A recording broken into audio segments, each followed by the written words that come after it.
오늘 4월을 시작하면서 저는 하나님 사랑 또 이웃 사랑에 대해서 생각해 보기를 원합니다. 오늘 본문에 보시면 배경이 이와 같습니다. 한번 그림을 보여주실까요? 예수님께서 성전에 계시는데 예수님을 좋아하는 사람들이 있는가 하면 예수님을 반대하고 싫어하는 사람들 사이에서 이런저런 곤란을 당하고 계시는 이야기입니다. 특별히 그림에서처럼 저 사람들은 누구냐면 대표적으로 바리새인들이고요. 그리고 또 사두개인들이 있었습니다. 그리고 헤롯 당원들이 예수님을 싫어하였습니다. 틈만 나면 예수님을 공격하고 예수님을 따라다니면서 무리들과 함께 있지만 그 안에서 예수님의 말 속에서 트집을 잡고 곤란에 빠뜨리려고 하는 상황이 계속됩니다. 그렇다면 왜 이 사람들이 본질적으로 예수님을 미워하는 이유는 무엇일까요? 이유는 이것입니다. 이 사람들은 구약에서 예언한 메시아가 이 땅에 오실 것입니다. 이 예언을 믿습니다. 근데 지금 그 구약에 예언된 메시아가 눈앞에 서 계시는 예수님이라고 믿지 않는 것입니다. 인정하지 않는 것이죠. 그래서 예수님을 부정하는 것입니다. 그래서 싫어하는 거예요. 기회만 되면 예수님을 따라다니면서 예수님 사역을 비판하고 비난하고 부정하고 트집을 사사건건 잡게 되는 모습이 나옵니다. 그런데 놀랍게도 그럴 때마다 예수님은 참 지혜로우셨어요. 말씀으로 또 예화로 순간순간의 재치로 또 하나님께서 주시는 지혜를 잘 사용하셔서 그 어려움 속에서도 깨달음을 주시고 이겨내시죠. 그때마다 사람들은 참 놀랍습니다. 예수님이 궁지에 몰렸구나. 이 어려움을 어떻게 돌파하실까. 볼 때마다 예수님이 너무 지혜로우신 거예요. 그 지혜에 감탄하게 됩니다. 인간의 지혜로 도저히 빠져나갈 수 없는 방법과 그 속에서도 예수님은 참 지혜로운 대답과 답변을 하시면서 많은 사람들이 감탄을 합니다. 자, 오늘 본문도 예수님께서 논쟁하고 있을 때 그 모습을 유심히 지켜보던 한 사람이 있었습니다. 그는 누구냐면 서기관이었습니다. 여러분, 이 서기관이라는 사람이 성경에 종종 등장하는데 어떤 사람인지 아십니까?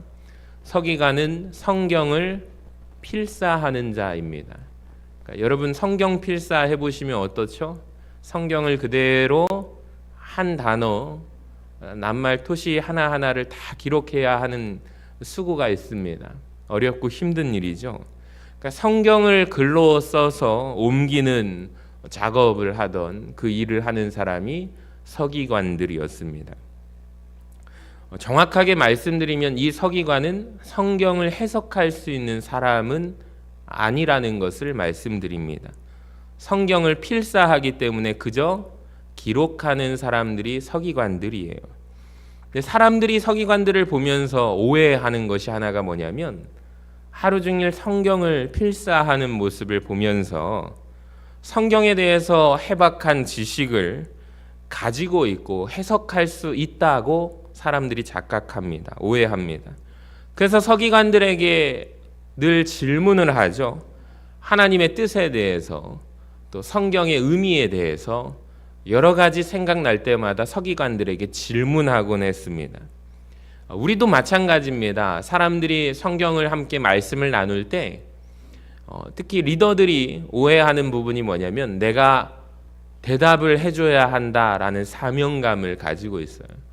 근데 내가 알고 있는 부분을 질문을 받아서 잘 대답해주면 참 좋겠지만 만약에 여러분 성경을 내가 잘 몰라요. 그런 속에서 잘 모르는데 잘 알려주기 위해서 애쓰려고 하다 보면 어떤 실수가 벌어지냐면 성경에 그런 내용이 없는데도 마치 있는 것처럼 착각하면서 열심히 대답하려고 하는 사명감을 우리가 갖게 됩니다. 자기도 모르지만 대답해줘야 한다라는 생각을 갖게 돼요. 이 서기관도 마찬가지거든요. 성경을 잘 알지 못하지만 대답해줘야 한다는 그런 사명감과 어찌 보면 인간의 유혹이죠. 이 유혹에 빠졌던 것 같습니다. 사실 모르는 게 많습니다. 왜 그러냐면 그 당시에 율법이 몇 개였는지 아십니까? 613개입니다. 한번 따라해 볼까요? 613개.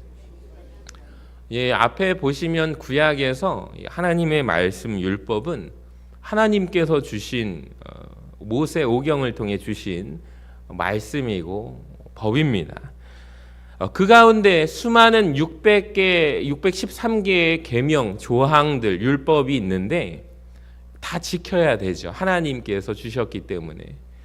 근데 여기 가운데 이 사람이 늘 마음속에 품었던 질문은 600개가 넘는 하나님의 말씀 가운데 큰 것도 있을 것이고 꼭 지켜야 하는 것도 있을 것이지만 좀 그에 비해서 사소하게 소소하게 좀 덜 지켜도 되는 것이 있지 않을까라는 생각이 있었던 것 같습니다. 하나님이 바라보실 때 크게 여겨지는 율법은 무엇일까? 이 고민이 있었던 것 같습니다. 그래서 성전에서 말씀을 풀어주시는 지혜로운 예수님을 바라보면서 그날 서기관이 예수님 앞에서 질문을 하는 거예요. 손을 들고 예수님 질문이 있습니다. 질문의 내용은 이것입니다. 하나님이 주신 율법 가운데 제일 으뜸되는 계명, 율법 조항은 무엇이라고 예수님은 생각하시나요? 라고 질문을 해요. 오늘 본문에 마가복음 12장 28절을 보세요. 한번 보시면 노란 글씨 읽어봅니다. 시작. 모든 계명 중에 첫째가 무엇이니까? 이렇게 질문을 합니다. 질문을 하는 의도가 두 가지일 거예요. 첫 번째로 자기가 중요하다고 생각하고 여기는 부분이 있기 때문에 질문을 했을 것입니다. 우리도 마찬가지죠. 성경 가운데 나에게 은혜가 되고 나의 형편과 처지에 따라서 나에게 주시는 말씀들이 있어요. 참 신기하게 사람들이 좋아하는 성경 구절들이 여기 계신 분들도 다 다르다는 것입니다. 왜 그럴까요? 내 상황과 형편과 처지에 따라서 다 다르기 때문에 하나님께서 나에게 주시는 말씀을 붙들고 그 말씀을 의지하고 살아갑니다. 자, 이 서기관도 마찬가지예요. 많은 율법 조항이 600개가 넘지만 자기가 특히 중요하다고 생각하는 율법 조항이 있을 것입니다. 근데 이 질문의 의도를 통해서 첫 번째로 예수님을 보니까 지혜롭게 대답하시거든요. 답변하시는 모습 속에 예수님의 의견을 듣고 싶고 예수님의 지혜를 참고하고 싶은 의미가 있어서 순수한 마음으로 질문을 한 것도 있었습니다. 그래서 어떤 계명이 최고의 계명입니까? 묻지만 또 한 가지 자기가 생각할 때 최고로 여기는 계명이 있을 거예요. 그걸 확인하고 싶은 것입니다. 내 생각이 맞는지 주님을 테스트하고 싶은 거죠. 그래서 이 두 가지 의도를 가지고 가장 으뜸되는 계명은 무엇입니까? 주님 하고 질문을 합니다. 자, 그때 예수님께서 뭐라고 말씀하셨을까요? 29절 같이 한번 읽어볼까요? 시작. 예수께서 대답하시되 첫째는 이것이니 이스라엘아 들으라. 주 곧 우리 하나님은 유일한 주시라. 아멘. 따라합시다. 이스라엘아 들으라. 여러분, 하나님은 언제나 우리가 듣기를 원하심을 기억하시기를 바랍니다. 오늘도 우리에게 말씀하십니다. 이스라엘아 들으라. 들으라. 듣는 자 위에 하나님의 성령의 역사하심이 함께 하실 줄로 믿습니다. 여러분, 바라기는 4월 한 달도 하나님의 말씀하심을 날마다 듣는 여러분 되시기를 소망합니다. 한 달 동안 여러분의 삶 가운데 하나님의 음성이 들리고 하나님의 말씀이 들리시는 이 한 달이 되시기를 주님의 이름으로 간절히 축원합니다. 자, 그러면서 이스라엘아 들으라. 주 곧 우리 하나님은 유일한 주시니라 말씀합니다. 여러분, 유일한 주 어떤 뜻일까요? 유일하다는 것은 이 세상에서 오직 단 하나밖에 없다라는 것입니다. 자, 그러면서 30절에 그 유일한 주를 위하여 내 마음과 목숨과 뜻과 힘을 다하여 주 너의 하나님을 어떻게 하래요?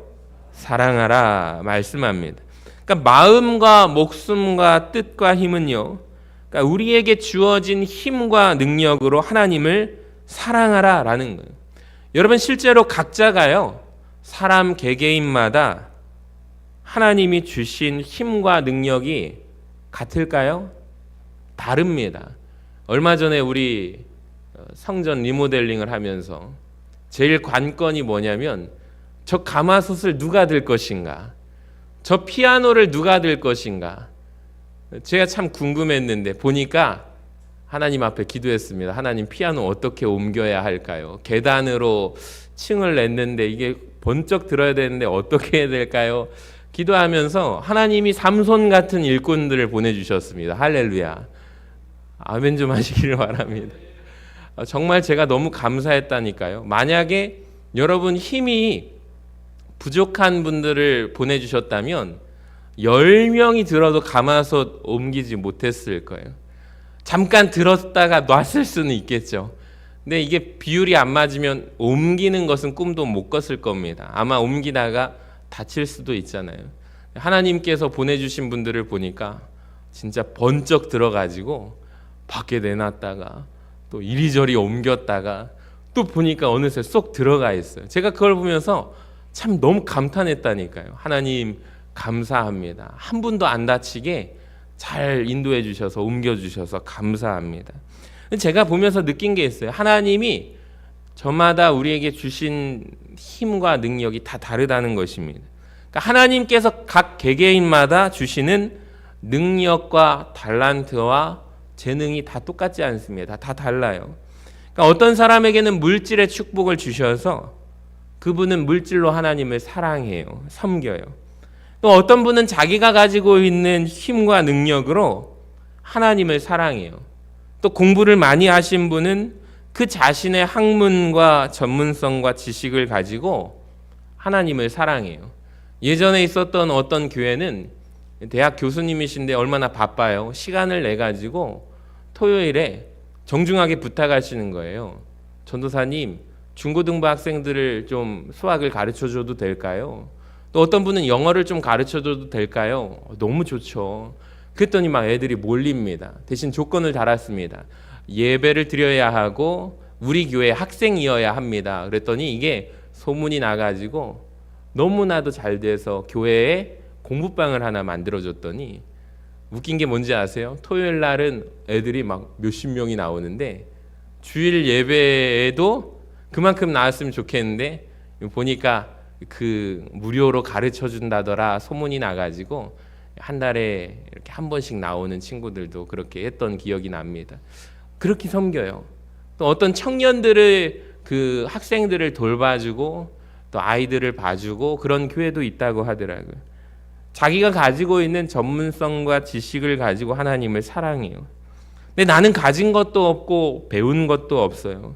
그렇다고 해서 저 사람보다 내가 하나님을 사랑하지 못하는 것은 아니에요. 여러분 꼭 기억하시기 바랍니다. 그러니까 내게 주신 힘과 능력이 있어요. 그러니까 하나님을 향하여 여러분 사랑할 수 있는 마음, 또 기도할 수 있는 입술을 주셨어요. 또 헌신하고자 하는 마음을 주셨어요. 하나님을 사랑하시면 됩니다. 정말 이게 중요하다라는 거예요. 바라기는 여러분이 가지신 최고의 것으로 하나님을 사랑하시고 하나님을 드러낼 수 있는 여러분 되시기를 주님의 이름으로 간절히 축원합니다. 자, 근데 여기까지는 좋습니다. 유일하신 하나님, 이 세상에 하나뿐인 하나님을 나에게 주신 힘과 능력으로 사랑해라. 이거 어렵지 않습니다. 참 좋습니다. 자, 그런데 문제는 그 다음이거든요. 예수님이 뭐라고 얘기하시냐면 31절이에요. 같이 한번 읽어봐요. 시작. 둘째는 이것이니 내 이웃을 내 자신과 같이 사랑하라 하신 것이라. 이보다 더 큰 계명이 없느니라. 그러니까 하나님을 사랑하는 것만큼 중요한 것이 뭐냐면 이웃을 사랑하는 거예요. 근데 여기에 뭐라고 단서를 달았는가? 내 몸과 같이 사랑하라. 내 자신과 같이 사랑하라. 여러분, 우리는 내 몸이 원하는 것을 굳이 설명하지 않아도 알고 있어요. 그러니까 내 몸이 무엇을 원하는지 다 알아요. 그러니까 졸리면 자고 싶고, 다리가 아프면 안고 싶어요. 그러니까 굳이 말하지 않아도 알거든요. 여러분, 부부가 왜 부부입니까? 남편이 아내의 상황을 잘 헤아리고 말을 하지 않아도 알고, 아내도 마찬가지죠. 남편이 지금 눈만 딱 마주쳐도 무엇을 원하는가 아는 게 부부죠. 근데 부부가 몰라요. 이것처럼 참 비참한 것이 없습니다. 대화를 하면 할수록 서로 상대방의 마음을 핥히는 것이죠. 그래서 그 부부간에 갈등이 오지 않습니까? 그러니까 상대방이 필요한 것이 무엇인가 말하지 않아도 알아줄 때 그걸 사랑이라고 말하지 않습니까? 내가 싫어하는 것을 주는 사람, 사랑한다라고 말할 수 있겠습니까? 그러니까 굳이 말하지 않아도 저 사람의 필요가 무엇이겠구나라고 생각하고 여겨서 알면 그게 사랑이에요. 특별히 우리 교회가 사랑이 넘치는 교회가 되기를 간절히 소망합니다. 얼마 전에 우리 갓난아기 우주가 왔잖아요. 우리 많은 성도님들이 우리 찾아가 주셔가지고 이야기 대화를 하는데 제가 옆에 보니까 대부분 우리 할아버지 할머니들, 또 출산에 경험이 있으셨던 분들 하나하나 질문하면서 따뜻한 질문에 저희가 옆에 있는데 너무 행복하더라고요. 아마도 사랑의 온도를 치면은 99도이지 않을까. 한 가지씩. 또 아픈 분들, 우리 환우분들 입원했다가 돌아오면 제가 광고 때마다 꼭 안내를 하면 예배 마치면은 찾아가 주셔서 우리 성도님들이 손을 붙들고 때로는 그 못 가서 미안하다면서 봉투를 쥐어주면서 따뜻한 위로와 사랑의 온도가 있습니다. 근데 대부분 그런 따뜻한 말 한마디 해보시는 분들을 자세히 보면 내가 아팠던 것을, 내가 과거에 경험했던 그 수술대 위에 올라갔던 그 아픔을 지금 이분이 똑같이 경험하고 있으니까 같이 기도해 줄게. 더 마음 써서 괜찮냐고, 어렵지 않냐고 관심 가져주는 것. 여러분, 이것이 사랑이 넘치는 교회가 아닐까요? 사랑한다 말하면서 그 사람이 무슨 필요가 있는지 모른다면 그것은 입술로만 사랑하는 교회가 아닐까요? 그러니까 말하지 않아도 우리 목원들의 상황과 필요와 이런 모습들을 목자가 아는 거예요. 필요를 아는 거예요. 말하지 않아도 아는 거예요. 그에게 사랑 아닙니까? 그러니까 이게 비단 공동체를 살리는 것입니다. 우리가 누군가를 향하여 저 사람의 필요가 무엇인지 느껴지면 그건 사랑입니다. 우리 부모님들은 자녀들의 마음을 알잖아요.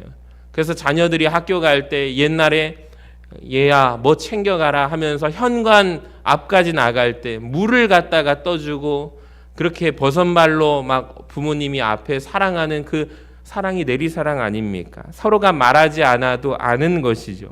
근데 여러분, 여기에서 중요한 질문이 하나 있거든요. 예수님께서 내 몸과 같이, 내 자신과 같이 사랑해야 할 이웃에 대해서 우리가 궁금합니다. 자, 도대체 그렇다면 예수님이 말씀하는 이웃은 어디까지일까? 하나님 사랑, 이웃 사랑을 우리가 4월 달에 실천을 해야겠는데, 하나님을 사랑하시는 것은 유일하신 하나님 한 분만을 사랑하는 것이기 때문에 하나님을 사랑하라, 어찌 보면 분명하고 어렵지 않습니다. 단순한 것입니다. 그런데 이웃이라고 하면 도대체 이웃이 어디까지인가? 모든 지구촌의 이웃을 다 사랑해야 하는가? 어제 제가 점심쯤에 차를 운전하면서 우리 교회 옆에 골목길을 지나가는데 멀리에서 할아버지 한 분이 자전거를 타고 비틀비틀 오셔요. 그래서 골목길이 좁으니까 최대한 차를 교회 쪽으로 붙여가지고 한 두세 사람이 지나갈 정도의 통로를 만들어 드렸어요. 보통 때 같으면 지나갔을 텐데 좀 왠지 불안하더라고요. 그래서 멈추고 한참을 기다렸습니다. 이게 할아버지께서 잘 오셔요. 다행이다. 근데 갑자기 지나가다가 비틀비틀 하시더니 제 차를 딱 옆에 지나가자마자 차 쪽으로 넘어지시는 거예요. 그러면서 소리가 들려요. 지 옆구리를 긁는 소리가 들립니다. 제가 나가서 얼른 어르신 일으켜드리고, 근데 제 시선과 마음은 자꾸 어디를 향해요? 차가 얼만큼 상했는지. 그 마음으로 확인하고 싶은데 시선은 어르신 쪽을 향해서 괜찮으시냐고, 어르신 안 다치셨냐고 그랬더니 웃으시면서 나 좀 일으켜줘 해가지고 일으켜드리고, 다리에 힘이 없어가지고 아이고 그냥 미안하네 그러시더라고요. 그래서 괜찮습니다. 어제 아프지는 않으세요? 그랬더니 그냥 가시라고.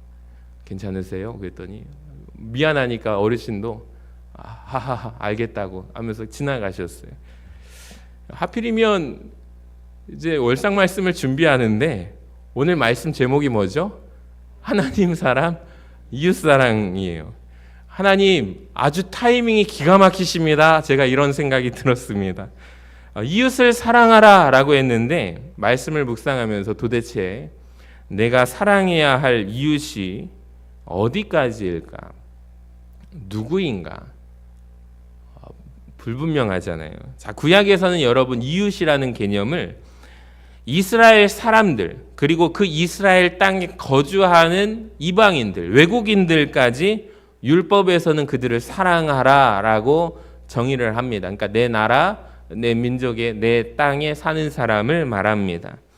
자, 이것이 구약의 이웃의 개념입니다. 그런데 신약에서 예수님이 말씀하시는 이웃의 개념에 우리가 도움될 만한 성경이 어디냐면 그림을 한번 보여주시면 누가복음 10장에 나오는 선한 사마리아인의 비유거든요. 36절을 같이 한번 읽어봅시다. 시작.